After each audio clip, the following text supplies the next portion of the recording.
My name is Arya Sterling. For as long as I can remember, I've found a unique sort of peace in the careful arrangement of the world. As a landscape architect, my work is to bring order to chaos, to coax beauty from untamed earth. I design gardens, parks, and quiet sanctuaries where roots can take hold and things can grow in the way they were meant to. I live in Port Blossom, a city that hugs the coastline, where the air smells of salt and new beginnings, a place I chose for myself. It's a world away from Oakhaven, the small, landlocked town where I was raised, a place where roots often feel more like anchors, holding you in the past. For 10 years, I had meticulously built a life for myself here in Port Blossom. I had my own apartment with a balcony overflowing with jasmine and herbs, a small but growing business, and a silence that felt earned. I loved the quiet hum of my refrigerator, the gentle click of my keyboard, the feeling of creating something stable and beautiful from the ground up. I thought, successfully designed a life that was mine. But the past has a way of seeping through the cracks, like stubborn weeds in a pristine garden. The story of how my carefully cultivated world was nearly uprooted begins, as so many disruptions do, in the dead of night. It was the week of my 33rd birthday.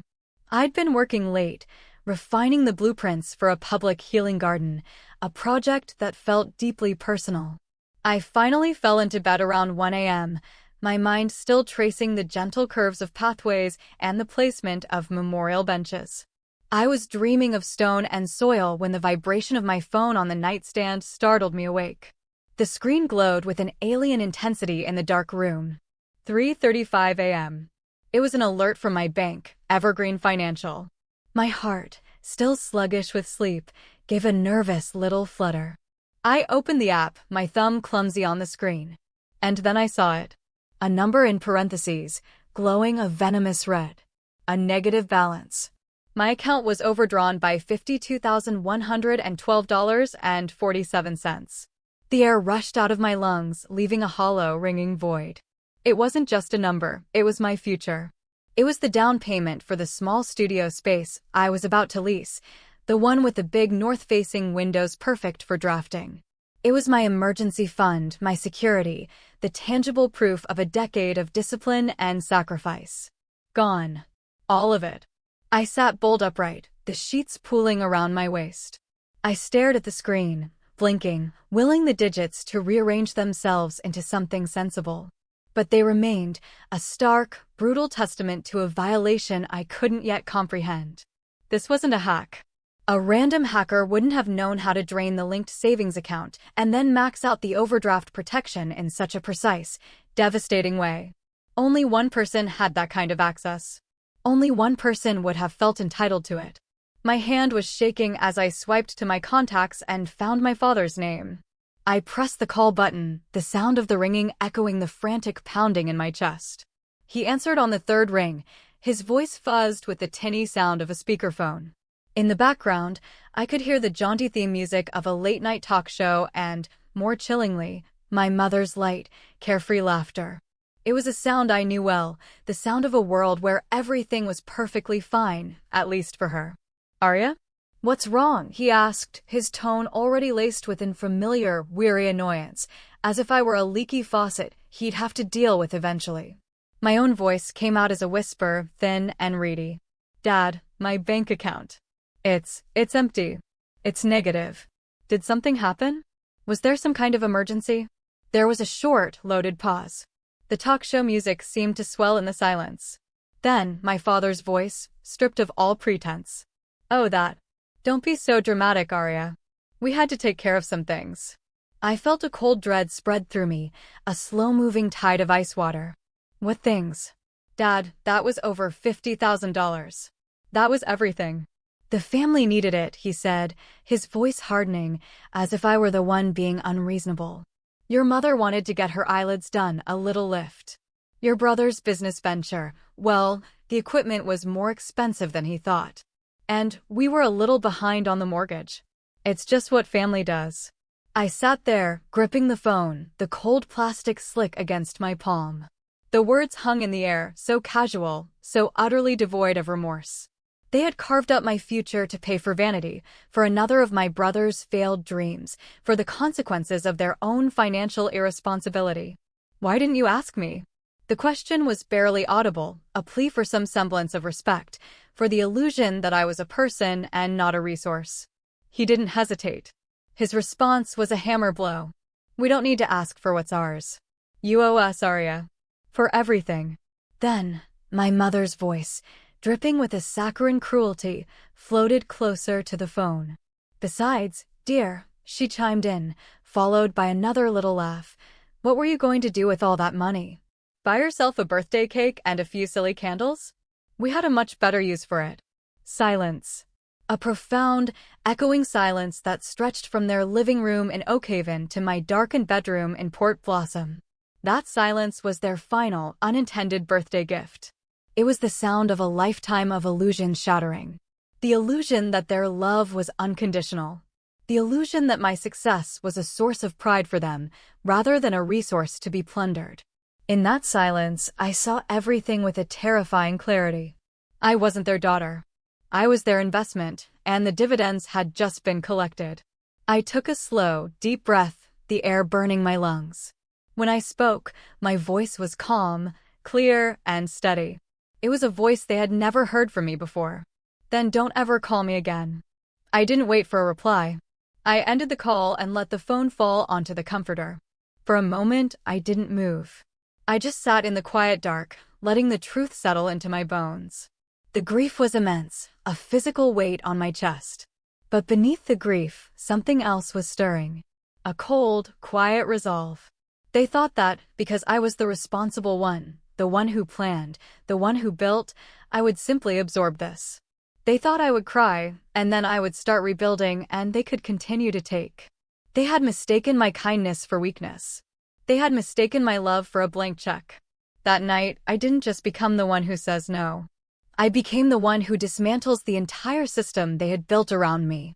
I turned on my lamp, the soft light illuminating my tear-streaked face. I opened my laptop and I went to work.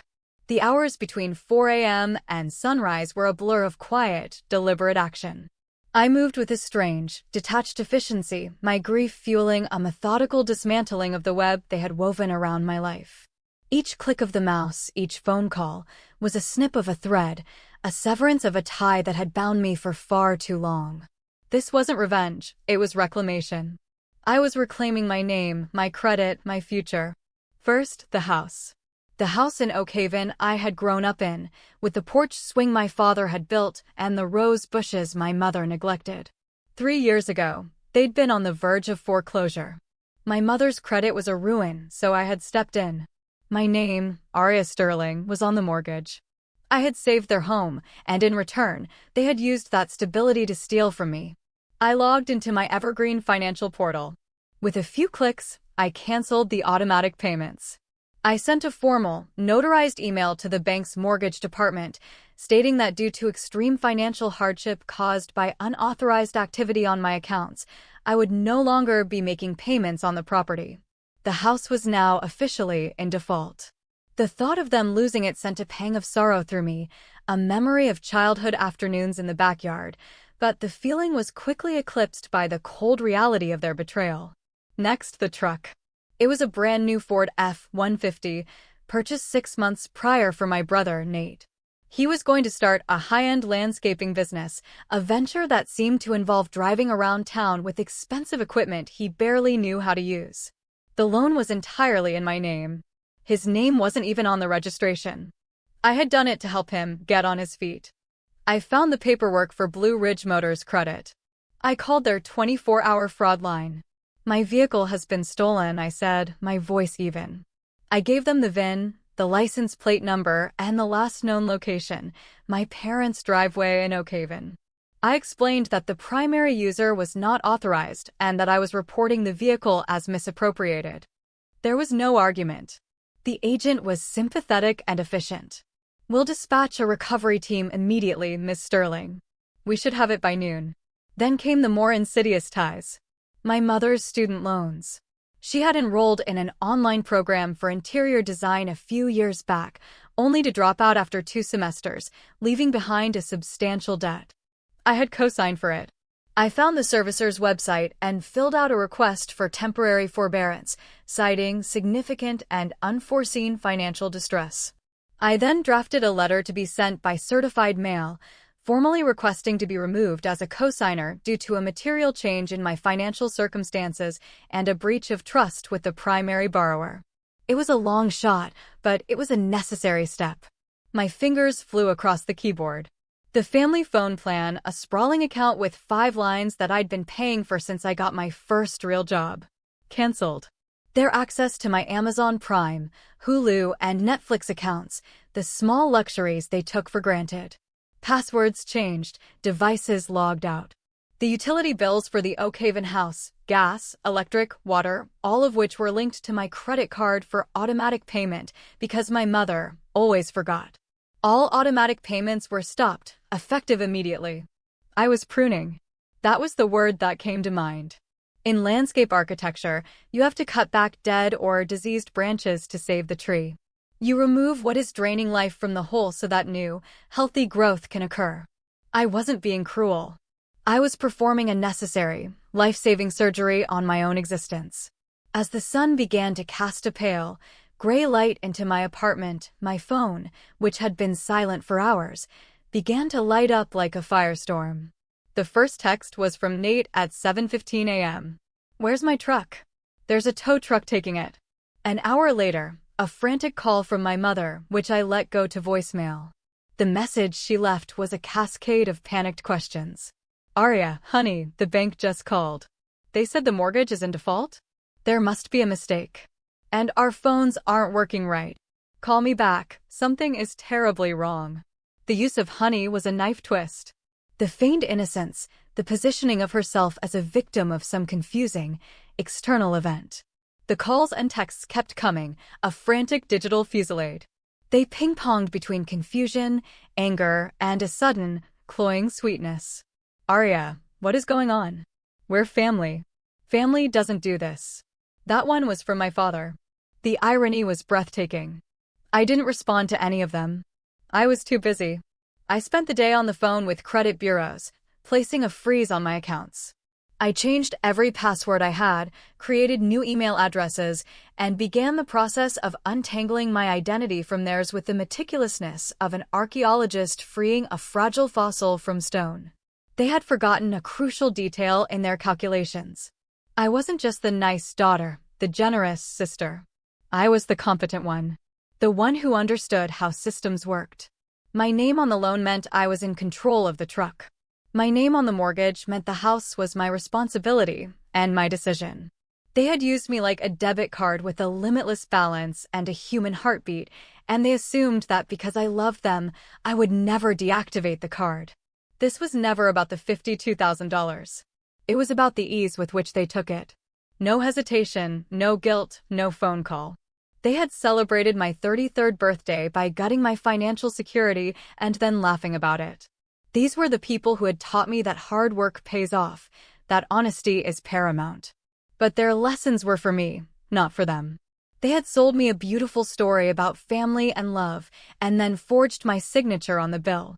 Later that afternoon, scrolling through old emails, I found one from my dad from the previous Christmas. "We're so proud of you, Aria. You're our success story. You took the best parts of us and made something incredible. We don't say it enough, but you're our miracle." I used to read those words and feel a warm glow of validation. Now, they just felt hollow. If I was their miracle, why did they treat me like an ATM? While they were frantically trying to reach me, I was finally taking a deep breath of clean, free air. For the first time in my adult life, I wasn't the one rushing to fix a problem they had created. I wasn't the designated helper, the emergency contact, the rescuer. I was the wall they had just run into. And I was just getting started. By Saturday, their desperation had reached its peak. It was a gray, drizzly afternoon in Port Blossom. I was curled on my sofa, sipping a cup of chamomile tea and sketching ideas for a rock garden, when the insistent buzz of my apartment's intercom broke the peaceful silence. I knew, with a sinking certainty, who it was. I walked to the door and peered through the peephole. There on the rain-slicked steps of my building stood my parents. My father, his face blotchy and red with a mixture of rage and bewilderment, was pacing back and forth like a caged animal. My mother stood beside him, clutching her purse, her face a mask of performative anguish. She was wearing a leopard print coat that looked ridiculous in the somber weather.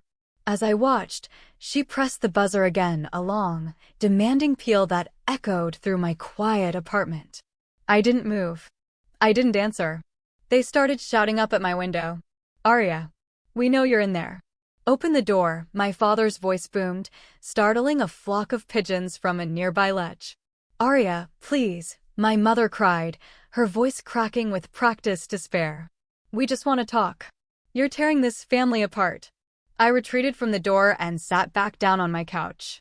I picked up my mug, a gift from them 2 birthdays ago. It was hand-painted with a clumsy floral design and the words, "Our North Star." The irony was so thick I could taste it. I took a slow sip of my tea. Their pleas turned to accusations, their voices rising in frustration. "How could you be so selfish? After everything we've done for you. You're ruining everything, Arya. We trusted you." Their words were just noise now, the frantic buzzing of insects trapped in a jar. Trust? They were lecturing me about trust after looting my life savings? They banged on the main entrance door for what felt like an eternity, but was probably only 10 or 12 minutes. Eventually, the shouting subsided, replaced by the heavy silence of their departure. I waited until I was sure they were gone.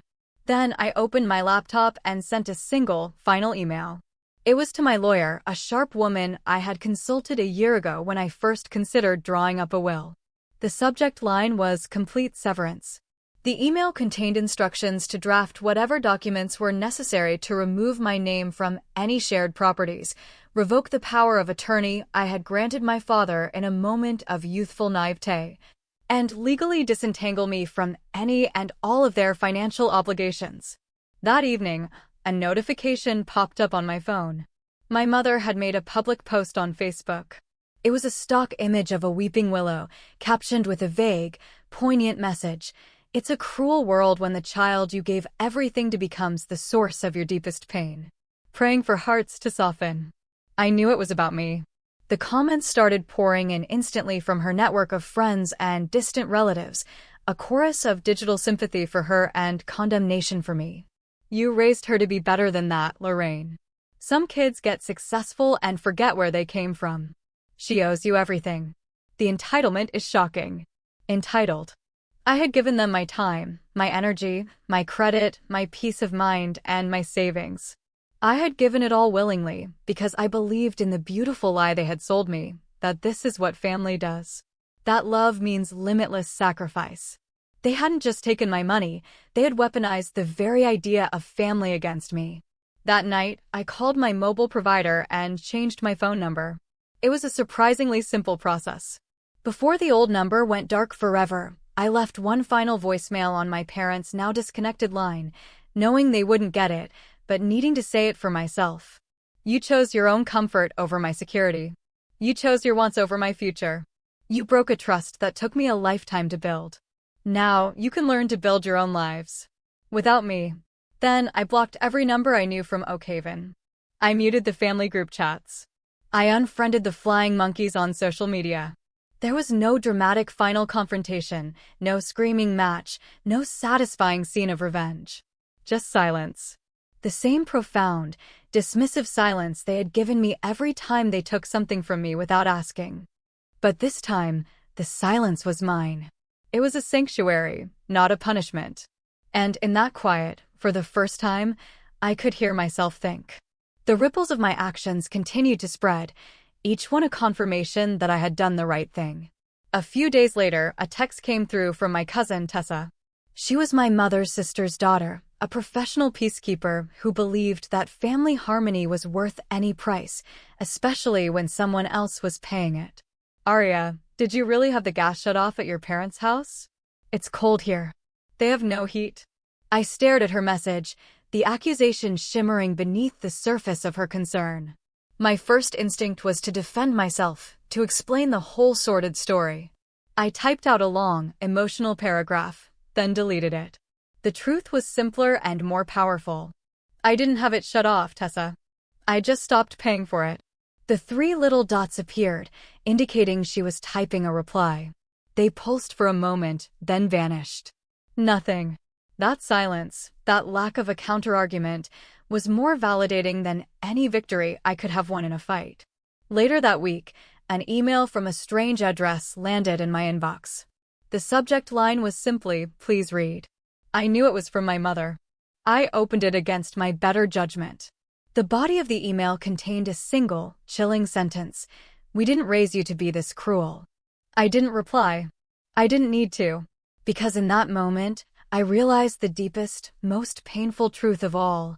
They did raise me to be like this. Not by teaching me cruelty, but by showing me its consequences. They raised me on a diet of conditional love, where my worth was measured by my utility. They taught me that being a good daughter meant anticipating their needs, solving their problems, and absorbing their chaos. They taught me that my purpose within the family was to be the quiet, sturdy foundation upon which they could build their unstable lives. So yes, when I walked away from the mortgage, I was just returning the weight of responsibility they had placed on me. When I let the truck be repossessed, I was just handing back a burden that was never mine to carry. When I stopped paying their bills, I was simply returning the silence and neglect they had shown my own needs for years. My actions weren't an attack, they were a mirror, reflecting the lessons they had taught me about what it truly means to be on your own. My father once told me, right after I'd paid the fine for his second DUI, "Family doesn't keep score, Arya." For years, I believed him. But I finally understood. He didn't want to keep score because he knew, deep down, that he was losing. So I stopped keeping score. I just closed the account. That same month, I started seeing a therapist. Her name was Dr. Lena Roy, and her office was a serene space filled with plants and soft light. In our first session, she asked me a question that unlocked something deep within me. "When do you first remember feeling responsible for your parents' well-being?" The memory surfaced instantly, with a clarity that surprised me. "I was 14, I said. My mother was sitting at the kitchen table, crying because we'd gotten another shut-off notice for the electricity. My dad was between jobs again." I looked at her and I didn't feel like a child. I felt an obligation. The next day, I got a job sweeping floors at the local nursery. I gave her my first paycheck. And the lights stayed on. That was it. The moment the roles reversed. The moment I stopped being raised and started doing the raising. I had been the acting adult in my family for nearly 2 decades. All I had done now was finally, officially, grow up and move out, leaving behind the people who refused to do the same. The guilt I had anticipated feeling was absent. In its place was a crystalline clarity. Choosing yourself, I was learning, always feels like an attack to people who have only ever seen you as a resource for their own use. The family group chat, the one I had created years ago to share photos and organize holidays, was renamed. Tessa, ever the dutiful messenger, sent me a screenshot. It was now called Family Healing. The content was anything but. Arya has a heart of stone. We gave her everything. A roof over her head, food on the table. She gets a little bit of success and thinks she's too good for the people who raised her. Let me tell you where I came from. I came from eviction notices taped to our front door. I came from watching my mother master the art of performative crying on the phone with credit card companies to get extensions. I came from my father borrowing money from my college fund and calling it an investment in his future. They say I should be grateful. I am. I'm grateful I had the strength to turn a life of constant survival into one of stability, not just for me, but for all of us, for a time. But they never wanted stability. They wanted a safety net, with me as the thread.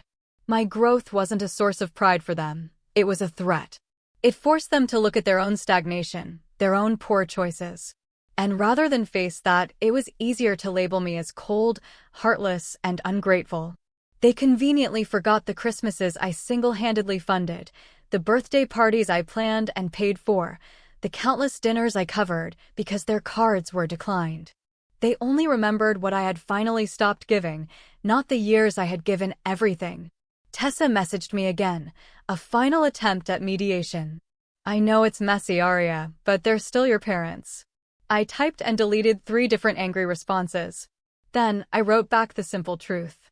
If you crack a plate over and over, you don't get to be surprised when it no longer holds water. I blocked her number then, not out of anger, but out of a need for peace. The silence was becoming my sanctuary. It was a Thursday in late autumn. The rain that had been threatening all day finally began to fall, tapping a soft, rhythmic beat against my apartment windows. I lit a candle that smelled of cedar and clove, made a pot of strong Earl Grey tea, and for the first time in what felt like a lifetime, I just sat. I didn't try to be productive. I didn't scroll through my phone. I just listened to the rain and felt a quiet, profound sense of peace settle over me. Then my phone buzzed. A new voicemail. My new number was only known to a handful of people, but Tessa, I supposed, had passed it along. The message was from my mother. Her voice was different this time. The performative anguish was gone, replaced by a flat, urgent panic.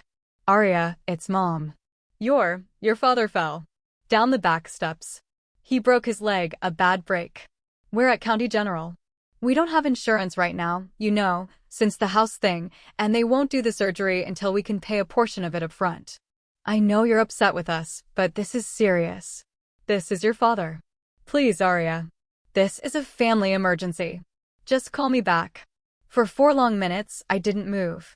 I stared at my phone as if it were a venomous snake coiled on my coffee table. I could feel the old programming kicking in, the familiar pull of guilt and duty. That voice, the one she used only in a true crisis, had always been my undoing.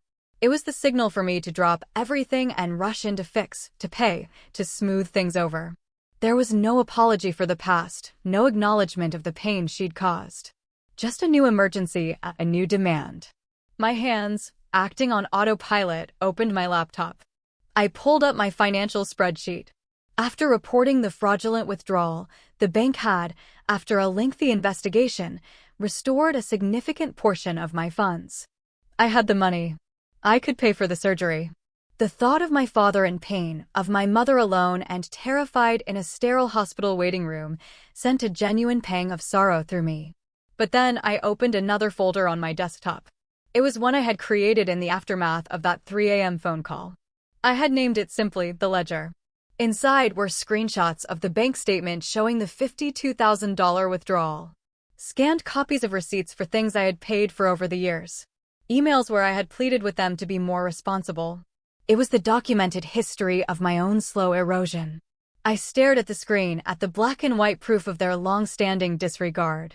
And just like that, their new emergency no longer felt like mine. It felt like another trap, a new lever of guilt designed to pull me back into the same destructive cycle. It was the ultimate test of my newfound resolve. I didn't call the hospital. I didn't transfer the money. I took a deep breath, closed the laptop, and went back to listening to the rain. Guilt is a persistent ghost. It tried to whisper its way back in. You should help. You're the good daughter. What if something terrible happens? It will be your fault. But this time, a new voice answered back my own. My only fault was in letting it go on for so long. Their pain is a consequence of their choices, not my responsibility to cure. I picked up my phone and sent a short text to Tessa, assuming she was the conduit.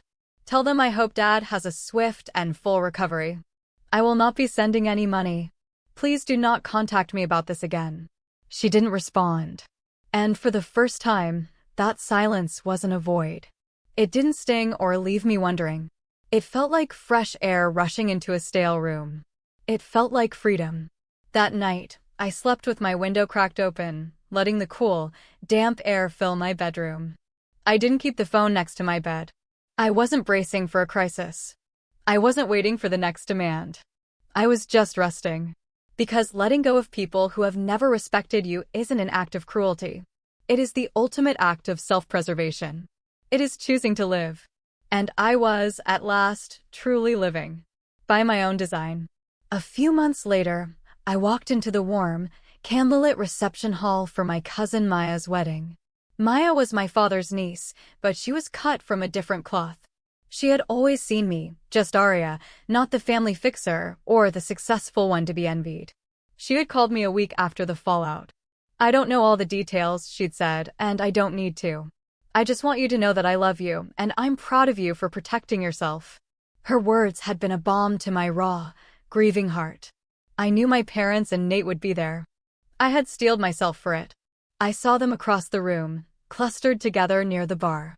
My father was leaning heavily on a cane, his limp more pronounced than I imagined it should be after several months. My mother was wearing a shimmering gold dress that was a size too small, her smile tight and strained. Nate looked sullen, nursing a beer. The moment I entered, I felt the gravitational pull of their collective gaze. It wasn't warm or welcoming. It was an assessing stare, filled with judgment and a flicker of something that looked like hope, the hope that I would be the one to break, to approach them, to make things right. I wore a simple, elegant black satin dress. Not as a statement of mourning, but as a symbol of my own quiet strength and self-possession. I was no longer the brightly colored, eager-to-please girl they had raised. I met their stares for a brief second, held their gaze without flinching, and then I turned away. I was not there for them. I was there for Maya. I found my table, filled with Maya's friends from college, and I let myself be absorbed into their easy laughter and cheerful conversation. I danced with the groom's goofy uncle. I clinked glasses during the toasts. I let my own happiness be a form of quiet rebellion, a declaration that my emotional state was no longer tethered to their approval. During dinner, my mother made her approach. She walked past my table, then hesitated, turning back to place a shaky, manicured hand on the back of my chair. Her perfume, the same cloying gardenia scent she'd worn for 20 years, drifted over me. "Arya," she said, her voice a soft, tremulous whisper. "You look different." I met her eyes, the familiar blue so clouded with a story I was no longer a part of.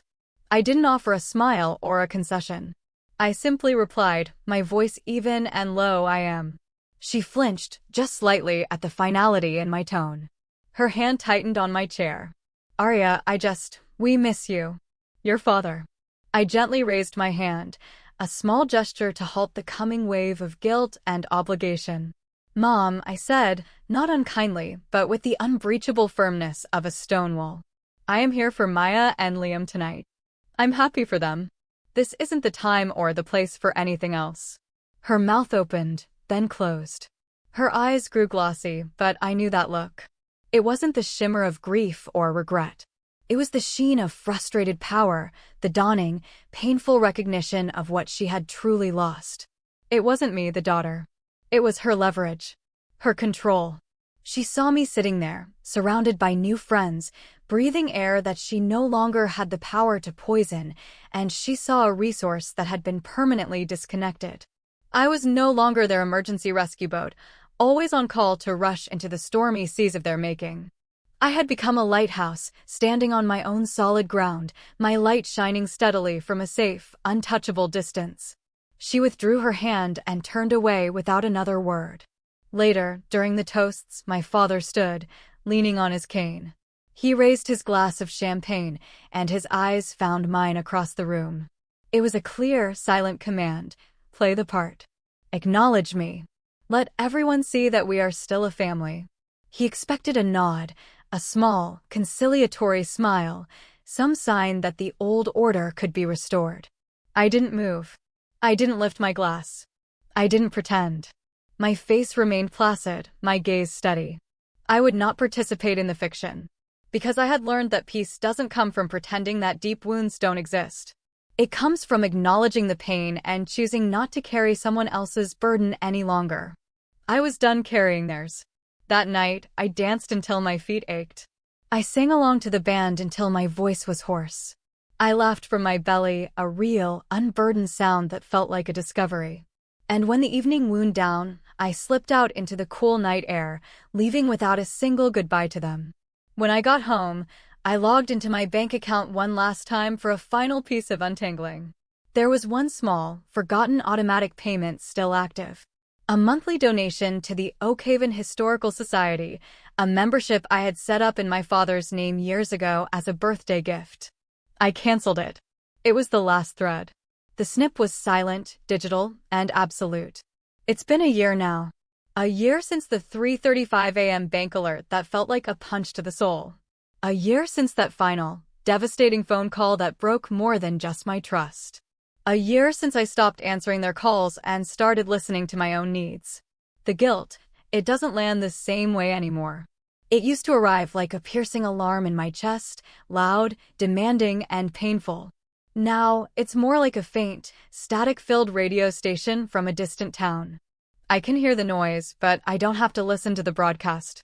I can just turn the dial, tuning it out with the clear, simple truth. And the truth is, I gave them more than money. I gave them access to the most vulnerable parts of my heart, and they treated it like a corporate expense account, a card to be swiped for their convenience, with no thought to the balance or the consequence. But that account is closed. The card has been cut into pieces. I have built something new in the quiet space I cleared for myself. My landscape architecture business, Terra Firma, is thriving. My little apartment in Port Blossom, once just a place to sleep, has become a true sanctuary. It is filled with light, with the plants I've nurtured, and with the laughter of friends who don't use the word family as a weapon. Friends who don't drain my energy to feel full, who don't need something from me to justify their presence in my life. This year, on my 34th birthday, my phone was quiet. No desperate calls, no hollow, texted apologies, no demands disguised as emergencies. Nothing. But in the late afternoon, there was a soft knock on my door. It was Maya, my cousin, holding a small, beautiful carrot cake with a single, elegant candle in the center. Her smile was gentle and real. She stepped inside and set the cake on my coffee table. She looked at me, her eyes full of a deep, quiet understanding. "You were never the problem, Arya," she whispered, her voice thick with emotion. "You were just the first one to build an escape route." We lit the candle together. We didn't make wishes for things we wanted. We just took a deep, steadying breath together. Because healing isn't always a loud, dramatic event. Sometimes, healing is the quiet, deliberate choice not to open the door, even when loneliness comes knocking, wearing a face that looks so much like love. I've stopped chasing connections defined by blood. I've started cultivating ones defined by soul, the kind of people who don't ask for your light so they can see, but who simply want to sit with you in your glow.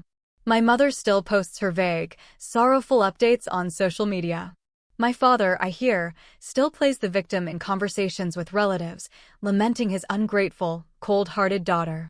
But their voices are echoes now, faint and far away, unable to penetrate the life I have so carefully designed and built. The walls of this life aren't made of brick or stone. They are made of self-respect. And so I no longer care what narrative they spin, because I am no longer a character in their story. I am the author of my own. I don't belong to them anymore. I belong to me. Wholly, finally, and freely.